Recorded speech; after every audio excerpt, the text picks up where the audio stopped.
So today, Trump said something that a lot of people, I don't know if you knew he said this, but to the people that, really is MAGA and support him and say he's going to do the best thing for you, right now, a lot of people dealing with gas prices, rent is going up, food is going up, everything is going up in this country. A lot of people are struggling, people are canceling vacations.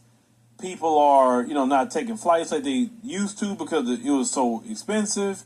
So you can't even drive because the gas price is high, right? Because you say, maybe I'll drive and save some money. But no, you're not going to save money whatsoever.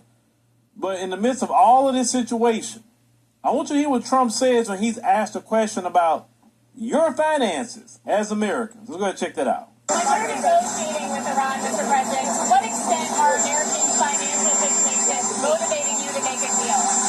Not even a little bit. The only thing that matters when I'm talking about Iran, they can't have a nuclear weapon. I don't think about Americans' financial situation. I don't think about anybody. I think about one thing. We cannot let Iran have a nuclear weapon. That's all. That's the only thing that matters. Now, we know as Black Americans, right, that they never cared about our financial situation at all. So this isn't shocking that he's saying this, but white America, let me talk to you, kind of like how Bernie Mac used to do, talking about white America. It's quite interesting how every day you're being put in the same position like Black America has been put in this country. For years, they never cared about our finances, if we get any jobs, if we... And they still don't care, Israel. We know that the market is going to crash. And we know war is going to happen. And we know Trump do not care about anything. Can get some businesses. They sure didn't care we lost our jobs. They didn't care about the food prices in our neighborhoods or the type of food they put in our neighborhoods and areas. They wouldn't care about dropping off a bunch of migrants in our community. They didn't care about any of that. And now this man, Donald Trump, says he can care less about you suffering financially. And for him to say that openly in front of everybody, nobody, forced him to say what he's saying, that should come pretty shocking to you as white Americans. But as Black Americans, that's been the policy of the U.S. government for us forever. See, all this stuff that Donald Trump is doing and the Republicans and all of this, listen, this is nothing to us. Trying to take rights away, they've been taking rights away from us. Not caring about our finances. When have they ever cared about Black finances? The only time they care is when we start doing well. That's when they care. But if we don't have anything, we're broke as a joke, they cool. They can care less about it. And now you have been put in the same position as how we as Black Americans have been put into. The same exact position.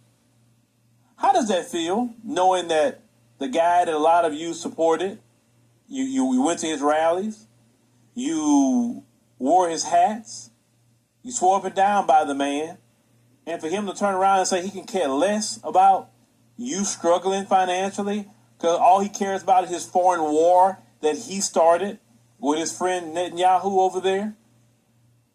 They started that war with Iran. Iran didn't go shoot no missiles or do nothing to the United States at all, or neither they do anything to Israel. They didn't do anything.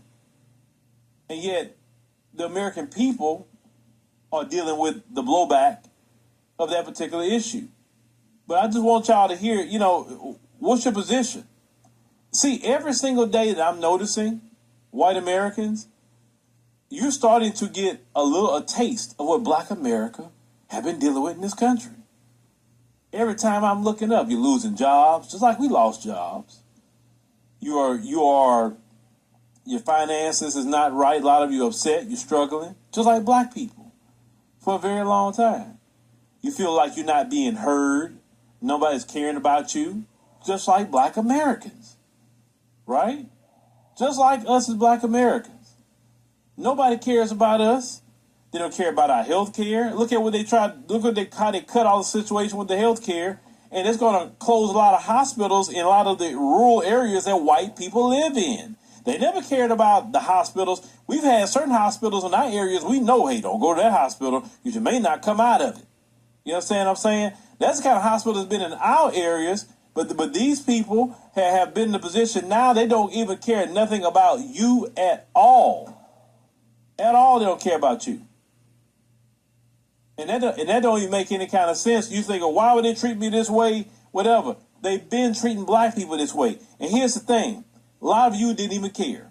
You're like, I don't care. They're lazy anyway. That's how a lot of you were saying about us as black people. We would tell you, hey, this government, man, they don't care. This government is cutting programs. This government's not doing this, not doing that. The whole time you had negative things to say about black Americans, when we have been warning and talking about these issues happening to us forever, and now it's happening to you, and you can't say anything because you applauded the government, right? You applauded them for cutting things for black people. They cut SNAP.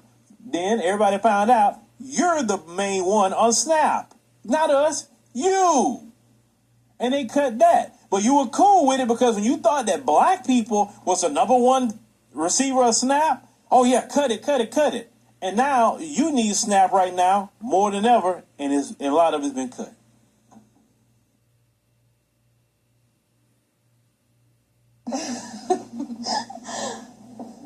Wait, how old is she? I don't know. But see, I've told y'all so many times that everything y'all try to do to black people, I mean everything. Everything. It's always going to come back on you. If you'd have done right by God's children, if you'd have heard black Americans when we told you the issues and problems, and say, you know what, let's fix this because, you know what, it's not that I care so much about black people, but the fact is, if we don't help them, then it may turn on us one day. But no, you're like, let them, that's good. They don't need nothing no way. They're lazy, right? They're criminals. They this and that and the third. Well, now, you have been put in the same position. And no one's going to come save you because you was applauding the government doing it to us. So they got a green light to do it to you. You know why? Because in your European history, they never liked any poor white person. Only the elites, like Donald Trump, he's in the elite class. They don't like each other. They don't like... They still don't, Israel. ...the poor white people. And unfortunately, the poor white people have voted for the billionaire class in your community to receive more power and more money, yet you would benefit even more on those programs that you say that black people need to be off of and you need to cut it. They don't make sense. You have hurt yourself in this country. And it's just getting started, baby. More of it is coming too. And you're going to lament you're going to say, why did we not say nothing about this when this was happening to black people? Why? They're putting these AI data centers in your area. You're talking about your power bill that went up. You're talking about how the water getting messed up. This is what a lot of white people are saying. Okay? This is what y'all saying. Well, when they put all these refineries in our area, releasing chemicals and all different things in our area, we preached and screamed about that too. You did not care. You did not care at all. Okay? You didn't. So since you did not care, now they don't want to hear nothing from you. Because you were cool with environmental racism as long as it happened to us, but now it's happening to you. It's not racism, but it's happening to you, and now you got a problem. See? This is why, once again, take this as a lesson learned. Whatever happens to black people will happen to you. Maybe you should just do right by black people, and it'll be better for you. See, the more and more you're against us with reparations and all of that, the more things are just going to be against you too. Have y'all not figured out we live in the same country? So if something happens to us, you think it's never going to trickle back to you? That's y'all biggest issue and problem. You never wanted black people to have free health care, so you never supported it because we going to get it. And you need free health care more than anybody else right now. And you don't have it. You know why? Because you don't want black people to get it. Maybe y'all need to reassess all the moves y'all been making all these years to support harming black people And then now you look at yourself right now and how you're being hurt and harmed by this same government. I would not want to be you. I'll be honest with you. Because I would be so upset. Because this community, your community, supported not even getting free health care, not standing up against mass incarceration, not standing up against environmental racism, not standing up against anything. And now it's all hitting you. Nobody's going to say anything about it at all. I'm sure not going to complain about it because you didn't stand up for us. So why should any of us stand up for you? The person